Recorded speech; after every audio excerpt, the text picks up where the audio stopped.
it's me, Kristen. I just wanted to make this video today about, I've been recently thinking about putting together a plan, in case I have another psychotic, like, severe psychotic episode or something.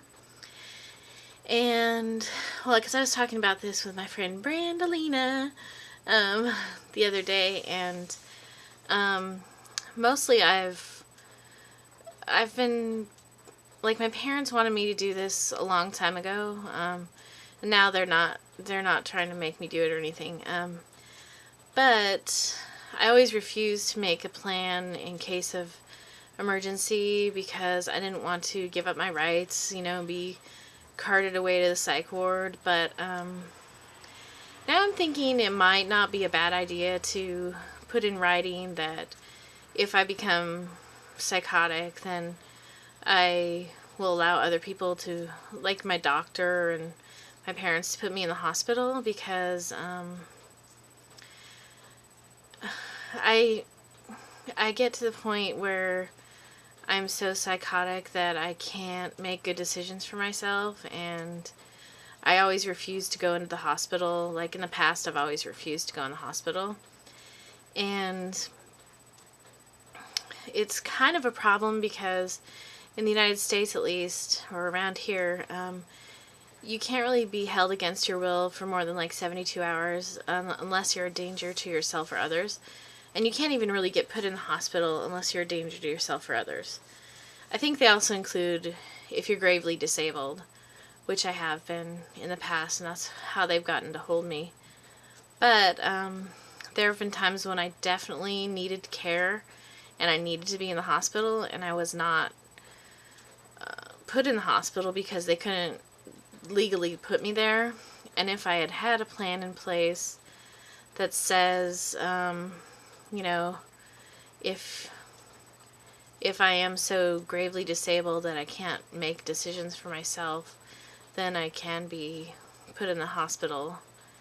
But, I'm always such a, like, I've always been kind of paranoid about that, and, like, it is a big decision to make to say, like, okay, I'll give up my rights as a citizen, or as a human being, kind of, and I'll let other people, like, put me in a psych ward. But for someone who has chronic schizophrenia and who's had many psychotic breaks, I can tell you that it's probably not a bad idea. If something were to happen to me, because I don't always appear to be a danger to myself when I really am. So I don't get locked up as often as I should, probably. Well, not now, but I mean before. And it's really detrimental to my health because I've done so many crazy things that it's like I'm lucky to be alive because I put myself in dangerous situations. I almost jumped off a bridge one time.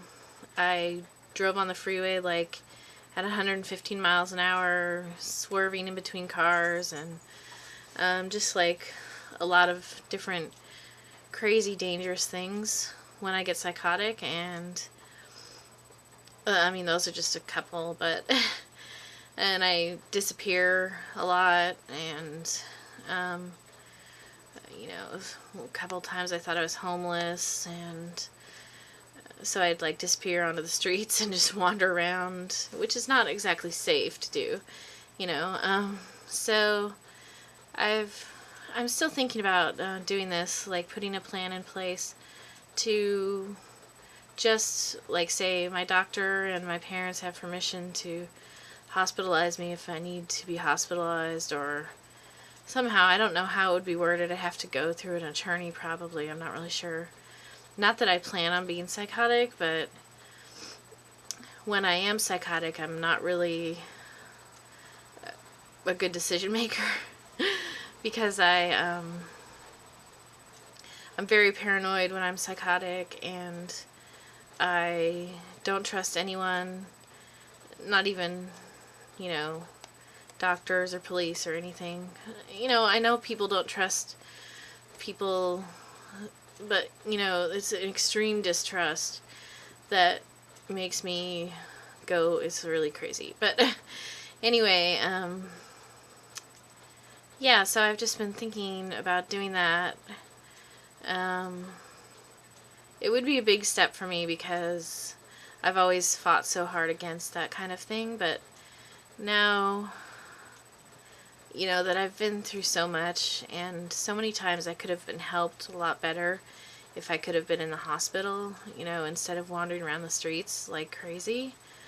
It kind of makes me think that I should go and get something in writing, you know. What if, you know, if something, God forbid, happens to people in my life and, you know, my parents can't come running after me or something, you know, I don't know, I think it would be a good idea to get something in writing. And I've heard that Kay Redfield Jamison has something in writing, and she's a psychiatrist who also has bipolar, and she has written several books about mental illness.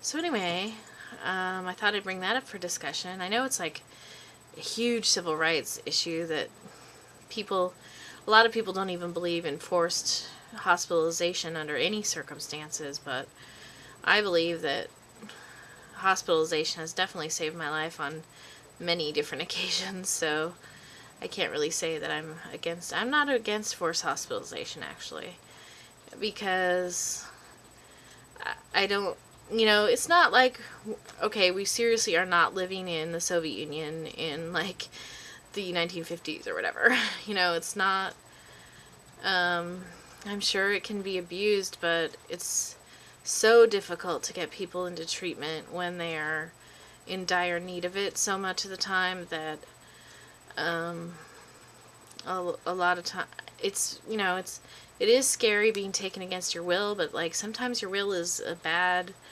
influence on you, you know.